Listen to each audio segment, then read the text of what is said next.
Hey, Magic Makers. It is another great quick Friday episode. And this is inspired by a conversation that I had with my really good friend, Maria.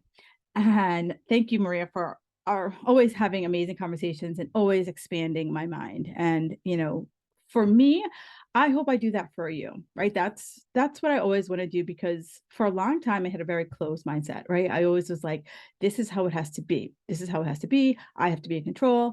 And, one of my the biggest mentors is Gabrielle Bernstein. And, when you are trying to control everything, you can't control anything, right? And so it's like we have to. I was listening to her this morning. What did she say that it was really interesting? She said, forget what you think you need, right? Forget what you think you need. Because so many of us, because we think what we need, we close our mind to the possibility.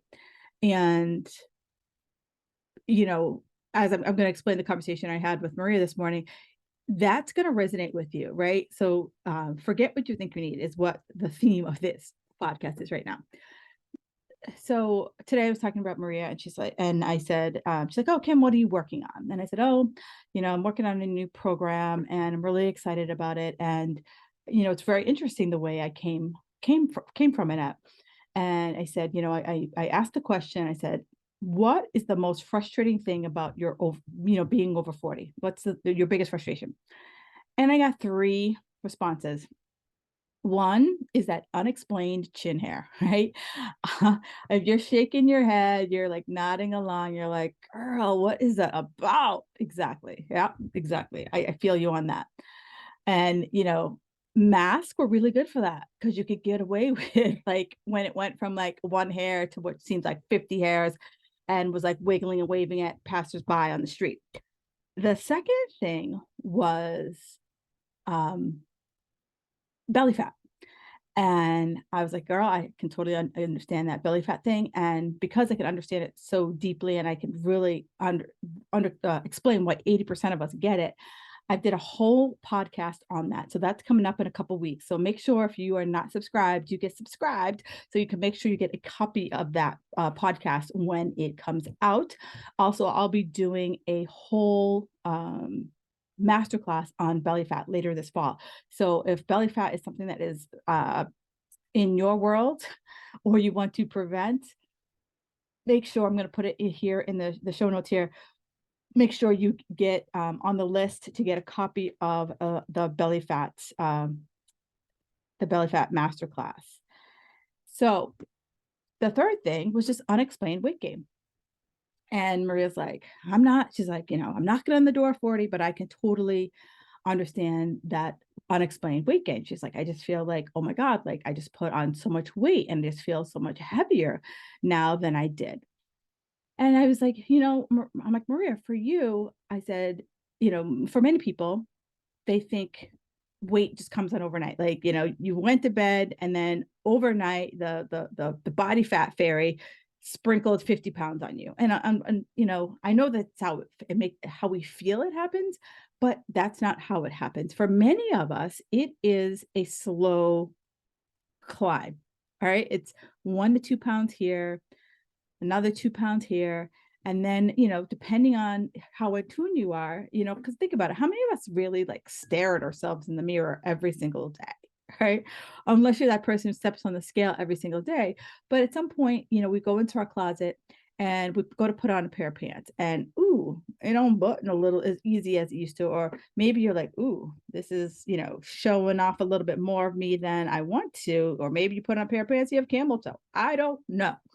But something happens that you're like, ooh, damn. And then be like, okay, I'm gonna, make sure I'm at the gym this week. I'm gonna make sure I'm not, having that extra glass of wine or that extra dessert or eating off my kid's plate. And we make all of these like, negotiations, these rules, these commandments. And then life happens, right? And then slowly all the commandments start to get undone. And then you notice now it's like 10 pounds on, and then it's 20 pounds. And you're just like, holy, what is happening up in here? And, then that's when you're like, okay, I'm buckling down. I vow, on point, right? So these are the times when usually you come knocking on my door and you're like, how do we get this off? Like, I need it off like right back and now. And then I'm like, for many of us, it wasn't overnight, right? And, sometimes it's not unexplained. And so when I was having the conversation with Maria, and maybe, I'm telling you the story because maybe you can relate to this, right? So, I've known Maria probably about 10 years. And in the last 5 years, I was like, and I want you to go back at least 3 to 5 years in your life, okay? So in the last 5 years that I've known Maria, one, she's moved countries, right? So when I first met her, she was living in Taiwan and, she had a life, right? She was there for a long time. She had a life, she had a social circle, she had a routine, she was doing her, living her best life. And then she decided to move back home. So she moved back home to the Philippines. So like, right. So you're literally picking up your life in another country. So it's kind of like here, many of you live in the States. It's like picking up your life in, if I were to pick up my life in Boston and move back home to New York, it would be very different. I haven't lived in New York in like 20 something years. I would just be like, be starting from scratch, right? So she moved back home to her home country, and she was had to reestablish social connections, reestablish business connections, just learn a whole new routine. So that in and of itself is, even though outwardly it doesn't feel stressful, that's a stressor, right? That is a stressor. And trying to readapt, reestablish. As soon as she moves, a few years later, her dad dies, right? So we all experience grief in very different ways, right? So you got stressor one, she moves. Stressor two, dad dies, trying to adjust to life without a parent. And then third, COVID, right? So, and like, it was like boom, boom, boom, boom, boom, all of these different things. And, if this is you and you feel like you've had this unexplained weekend, I want you to go back 5 years and I want to see if there's any kind of like things that have popped up in your life that were these kind of, I'm going to call them hidden stressors, right? That on the surface you don't think it contributed to your weight gain, but underneath it did. And this is what I'm going to say, why underneath, because one of the things, I always say this to people is like, why I am successful with my clients is because I talk about things that aren't sexy. At this point in the show, you want me to say, I told you to do 10 push-ups a night, eat great, eat a kale smoothie, and do 20 crunches, right? This is what you want me to tell you right now. But unfortunately, that's not the solution. And so when we were talking today, I said, I want you to think about, right? Your body didn't feel safe. So even though outwardly you're like, I'm doing great, I'm doing fabulous, inwardly your body's like, yeah, we don't feel safe enough to let you lose this weight. We don't feel inwardly that we feel like there's danger. And the thing about our bodies is that what is danger it still feels, I'm gonna say it's reptilian, right? It feels reptilian because our body doesn't understand, just like grief, it doesn't understand reestablishing social connections, it doesn't understand like being locked down in your damn house.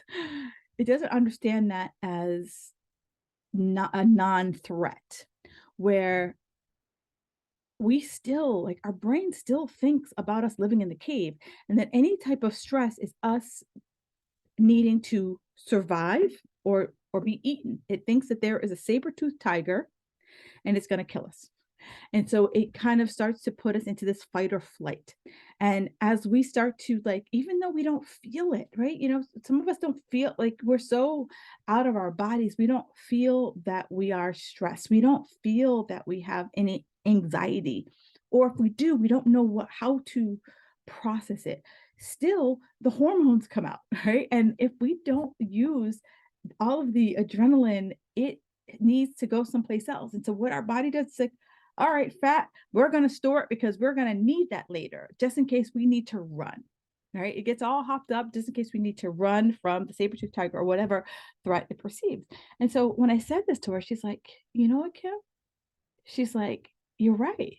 I didn't stop to think that it was all of the mini events in my life that have led up to this. And I said, maybe, and and it could be subtle. So these, major life events happen, but then there are probably some subtle things that you do in your everyday life that have become so routine that you haven't started to look at them to see if they are triggers to different behaviors. And she's like, yeah, admittedly, she's like, you know what?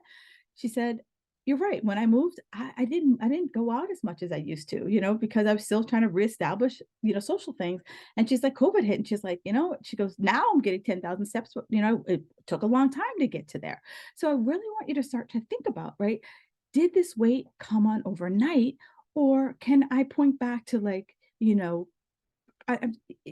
pre-COVID, were there things in your life that got out of whack that you weren't really paying attention to?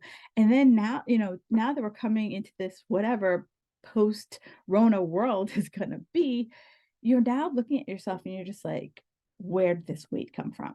And so if that sounds like you, do me a favor. I know that you will get a lot out of my belly fat conversation because it talks about how we gain the weight, right? Especially for over 40, because we all know we got this hormone storm coming our way. It's our I've heard it called your second puberty, and I think it is just like spot on. But if you feel like you've got this unexplained weight gain, I really want you to like take a step back and stop thinking like what I need is hard, right? What I need is more. What I need is, 7 days at the gym, 2 hours, no carbs, no sugar, no joy, no fun. I need more deprivation. I need more rules. Because guess what? Have you fully considered if it's the rules that are keeping you stuck? Have you fully considered the same shit you've been doing over and over and over again is keeping you in that damn cycle? Because I know that was me. It kept me in that cycle. And again, forget what you think you need. You got to learn a new bag of tricks, right? Because it was the new bag of tricks that finally shook the 30 pounds that I put on.